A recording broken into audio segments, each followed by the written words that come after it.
የዓለማችን ተወዳጁ ስፖርት እግር ኳስ ከሜዳ ላይ ክንዋኔዎቹ ባለፈ ቢሊዮን ዶላሮችን የሚያንቀሳቅስ የፖለቲካና የኢኮኖሚ ኃይል ማዕከል ቢሆንም የዚህ ዓለም አቀፍ ግዙፍ ስፖርት የበላይ ጠባቂ የሆነው ፊፋ ከዚህ ቀደም ታይቶ የማይታወቅ አደገኛና ታሪካዊ ውሳኔ ጫፍ ላይ ይገኛል። የፊፋው ፕሬዝዳንት ጂያኒ ኢንፋንቲኖ ዓለም ዋንጫን ጨምሮ አጠቃላይ የፊፋ ውድድሮችን የንግድ መብት ጥቂት ድርሻ ለባህል ሀብቶች ለመሸጥ አቅደዋል። ይህ ውሳኔ የእግር ኳስን የወደፊት እጣ ፋንታ ሙሉ በሙሉ ሊለውጥ እንደሚችልም ይጠበቃል። ኢንፋንቲኖ የዓለማችንን ውድና ተወዳጅ ስፖርት ለምን ለግል ባለሀብቶች ለመሸጥ ወሰኑ?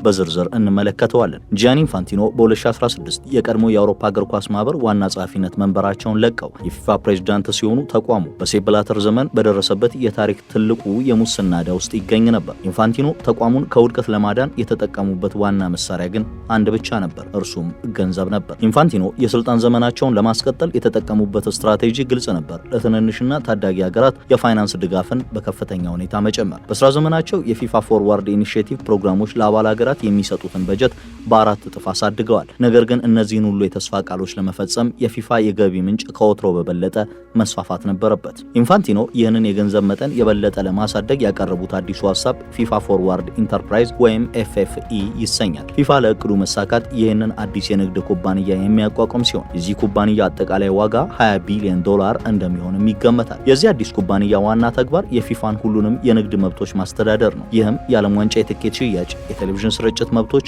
ስፖንሰርሺፕ ስምምነቶችና የዲጂታል ገቢዎችን ያጠቃልላል። ፊፋ የዚህን ኩባንያ እስከ 21 በመቶ የሚሆነውን ድርሻ ለግል ኢንቨስትመንት ፈንዶች ይሸጣል። ከዚህ ሽያጭም ወዲያውኑ ከ3.5 እስከ 4.2 ቢሊዮን ዶላር ጥሬ ገንዘብ የሚሰበስብ ይሆናል። ኢንፋንቲኖ ይህንን ፕሮጀክት በፊፋ ኮንግረስ ለማጽደቅ የ211 አባል ሀገራት ድምጽ ያስፈልጋቸዋል። ይህንን ድምጽ ለማግኘት ደግሞ እጅግ አስገራሚ የተባለለትን የፋይናንስ ስልት ነድፈዋል። ፕሮጀክቱ ከተፈቀደ እያንዳንዱ አባል ሀገር ወዲያውኑ 20 ሚሊዮን ዶላር የካፒታል ድጋፍ ያገኛል። በተጨማሪም በየዓመቱ የሚሰጠው የልማት በጀት ከ2 ሚሊዮን ዶላር ወደ 5 ሚሊዮን ዶላር የሚያድግ ይሆናል። ለታዳጊ ሀገራት በተለይም ለአፍሪካ፣ እስያና የካሪቢያን ደሴቶች ፌዴሬሽኖች ይህ ገንዘብ እንዳላየ የሚያልፉት አይደለም። ስለዚህ ኢንፋንቲኖ የአብላጫውን አባል ሀገራት ድምጽ ለማረጋገጥ የተጠቀሙበት የፋይናንስ ማማለያ እጅግ የታሰበበት እንደሆነ ያሳብቃል። ጂያኒ ኢንፋንቲኖ ወደ ስልጣን ከመጡ በኋላ በተለያዩ አህጉራት ትልቅ ድጋፍ አላቸው። በተለይም በአፍሪካ፣ እስያ እንዲሁም በሰሜንና ደቡብ አሜሪካ ሀገራት ተቀባይነታቸውን ማስፋት ችለዋል። አሁን ላይ ያመጡት እቅድ ከ211 አባል ሀገራት ከግማሽ በላዩ ድጋፍ የሚያገኝ ከሆነ በቀጥታ የሚጸድቅ ይሆናል። ከ2016 ጀምሮ ያለው ታሪካቸው እንደሚነግረን ከሆነ ደግሞ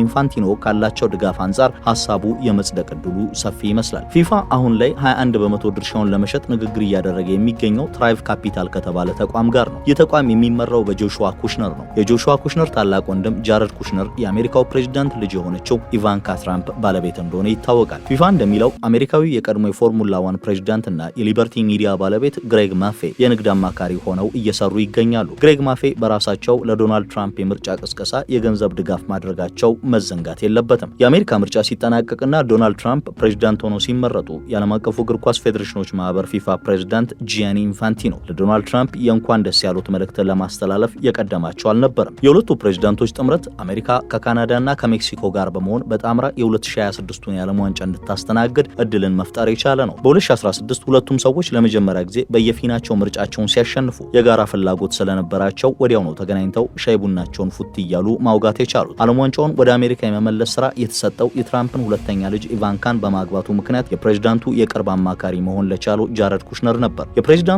አማችም አማካሪም የሆነው ጃረድ ኩሽነር ሳውዲ ድረስ በመምጣት ከልዑሉ እባኮትን ድምጾትን ለኛ ተማጽኖ አቀረበ።